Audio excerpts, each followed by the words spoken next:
deixar o meu abraço, o meu carinho a você que é inscrito em meu canal, a você que assiste aos meus vídeos, a você que tem nos privilegiado em nos deixar adentrar em seu lar através da pregação da palavra de Deus. Hoje vamos falar sobre um assunto de extrema importância que aconteceu no início de tudo, lá no livro de Gênesis, né? Lá no capítulo de número 2, que é a formação do homem. Vamos falar sobre a dispensação da inocência, sobre quando o homem era inocente, quando o homem foi criado perfeito por Deus. É sobre este assunto que vamos falar. Tema: dispensação da inocência. Texto bíblico, Gênesis capítulo 2, versículo de número 7. Então formou o Senhor Deus ao homem do pó da terra e lhe soprou em suas narinas o fôlego de vida, e o homem passou a ser alma vivente. A primeira coisa que nós precisamos entender é que é necessário acreditarmos na Bíblia. Porque essa passagem bíblica, esse fato, eu chamo de fato porque eu acredito que isso aconteceu. Agora, não sei você que está me ouvindo.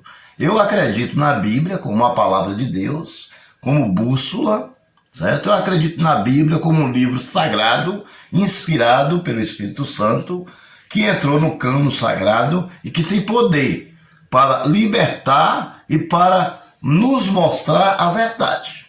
Então, o que aconteceu no Jardim do Éden, em relação à dispensação da inocência, que foi a criação do homem e a criação da mulher, é preciso ter fé para acreditar. Então, a primeira coisa que você precisa saber é que você precisa ter fé e acreditar que o que está na Bíblia é verdadeiro. Se você acreditar nisso, então você pode continuar assistindo o vídeo, que com certeza você irá gostar. Amém? Pois bem, Deus, ele cria todas as coisas através da palavra. Apenas o homem ele não criou, ele formou com suas próprias mãos. A Bíblia é clara que nós somos formados do pó da terra, que do pó nós viemos e ao pó nós voltaremos, certo? A Bíblia é clara como quando o rei Davi diz Senhor, e quando ele ora ele diz Senhor, eu sei que a minha estrutura é pó, ou seja, Davi confirmando que nós fomos criados do pó da terra. Então você precisa acreditar nisso. Eu acredito que nós somos criados do pó da terra, eu acredito. Já fiz várias pesquisas, entendeu, sobre isso, e todas as pesquisas que eu fiz bate que o homem realmente é criado do pó da terra. E outra, eu fiz as pesquisas apenas por conhecimento, porque eu já acreditava, a minha fé, ela é inabalável, de que o Senhor me criou e criou todas as pessoas que existem a partir de Adão e a partir de Eva, né? Toda a geração que existe somos filhos de Adão. Agora, quando o Senhor criou Adão e quando o Senhor criou Eva, você já sabe toda a história do profundo sono, tirou a costela do homem, fez a mulher. Deus só criou o homem uma vez, porque Deus não faz nada imperfeito. Todas as coisas que Deus criou e formou foi só uma vez. É a partir daquelas a reprodução. No caso do homem e da mulher, houve a coabitação, que é o mesmo que a relação sexual, e foi se multiplicando gradativamente até chegarmos hoje em uma nação enorme, né? Incontável, que nem o IBGE consegue contar. Quando o IBGE faz uma estimativa de quantas pessoas existem no mundo, milhões de pessoas estão nascendo no mundo. Centenas de pessoas estão nascendo em cidades grandes. Milhares de pessoas estão nascendo em grandes capitais. Então não tem como contar. É aquilo que ele disse para Abraão.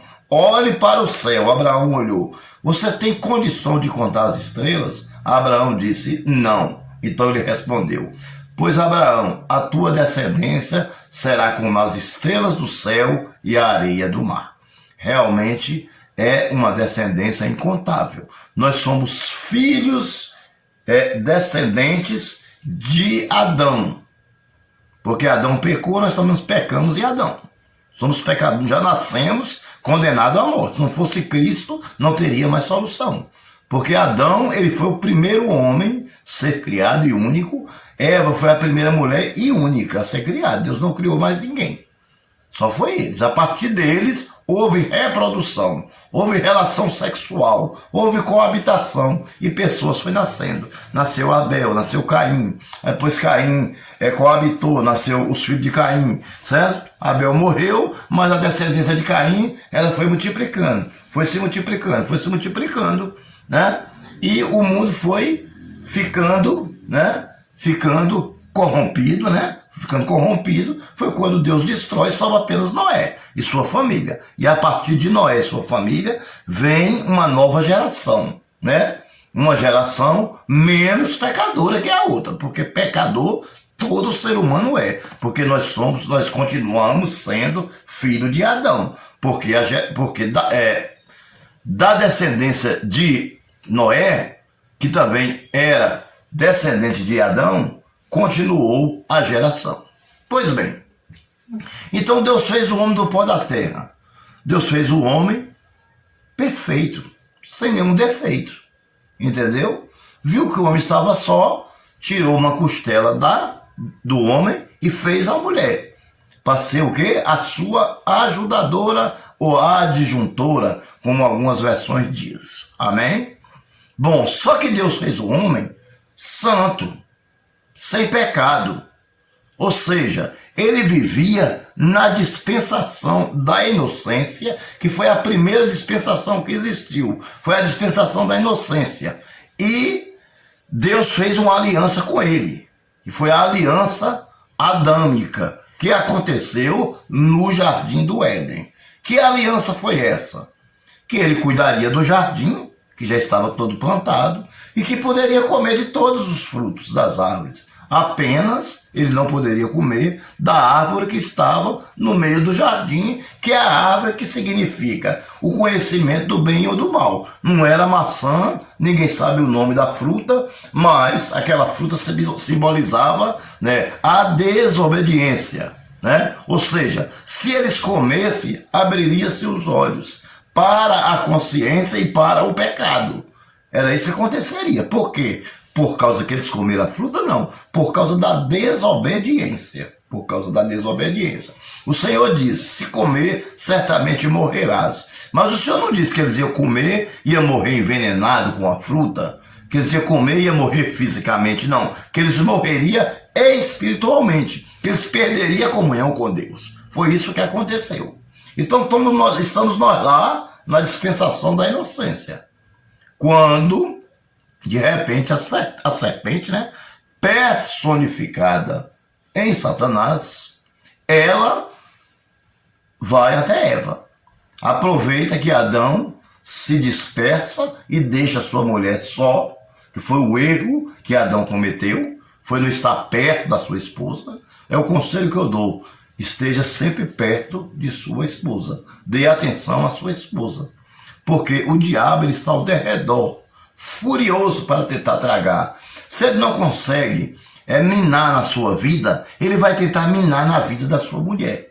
Sabe por quê? Para desvirtuar a família. Porque ele ataca primeiro a família. Porque se ele desestruturar a família, o resto fica fácil para ele. Então o que aconteceu? Houve uma dispersão, uma falta de vigilância da parte de Adão. E Eva ficou só. Então a serpente aproximou-se e mudou o sentido da palavra. O Senhor disse o seguinte: se você comer da fruta do conhecimento do bem e do mal, que está no meio do jardim, você morrerá. Aí ela disse o contrário.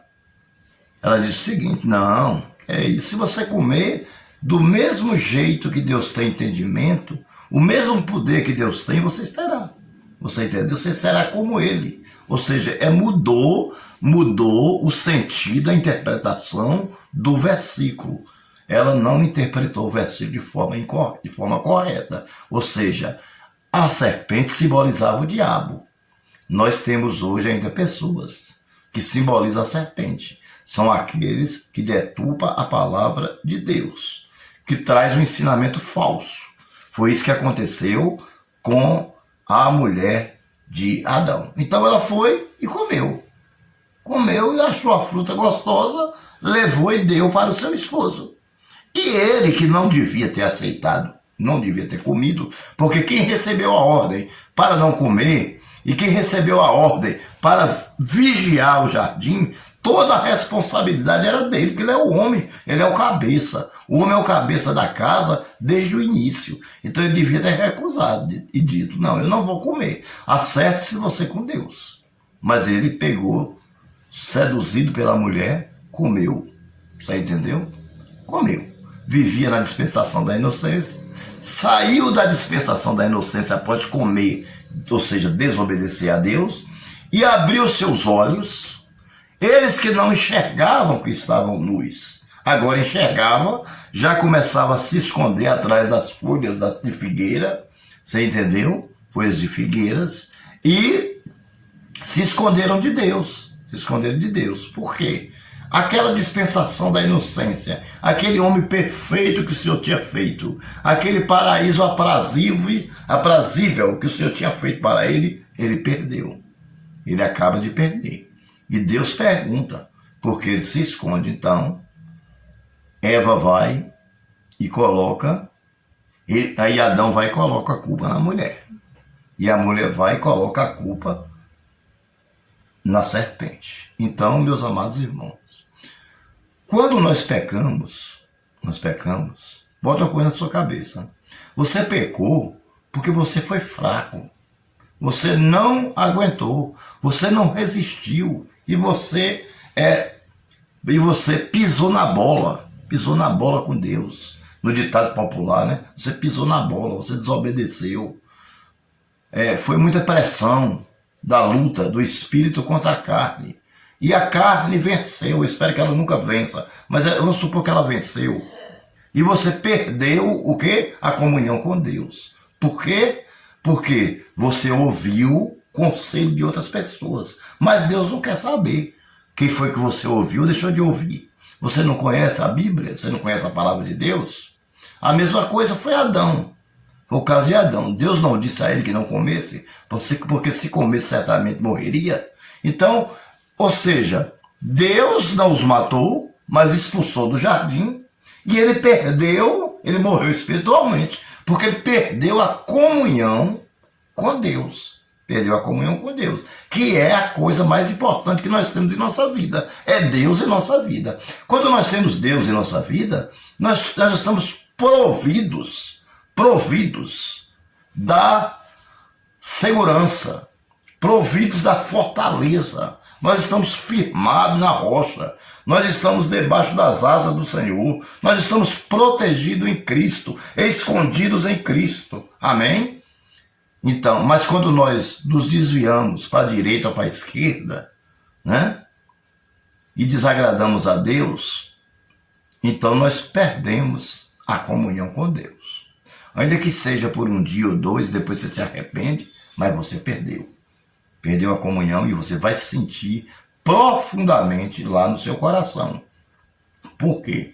Porque Eva e Adão, ou Adão e Eva, eles, com certeza, tiveram uma consequência trágica. Eles não puderam mais entrar no jardim.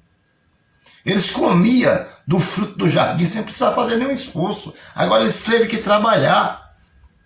Veja só que consequência, né? Eles, a mulher que não sentia dor de parto, sentia, mas era uma dor bem pequena. A dor aumentou, a dor de parto aumentou. O homem que viveria eternamente, agora só poderia viver 120 anos no máximo. Então veja todas as consequências do pecado. E o pecado de Adão, ele foi um pecado tão grave, que ele afetou toda a humanidade. Todo mundo, quando nasce, já nasce com o pecado de Adão. Se ele não vier até Cristo e entregar-se ao Cordeiro de Deus que tira o pecado do mundo, ele não vai alcançar a salvação. Ele vai morrer no pecado de Adão. Você entendeu? Nasceu, é recém-nascido, morreu, amém. Não sabe de nada, vai entrar na glória. Mas se cresceu, tem entendimento, sabe que é pecador em Adão e não se arrepende, porque Cristo veio para isso, para substituir, para nos substituir. Ele tomou para si enfermidades, dores e pecados, está tudo em Cristo.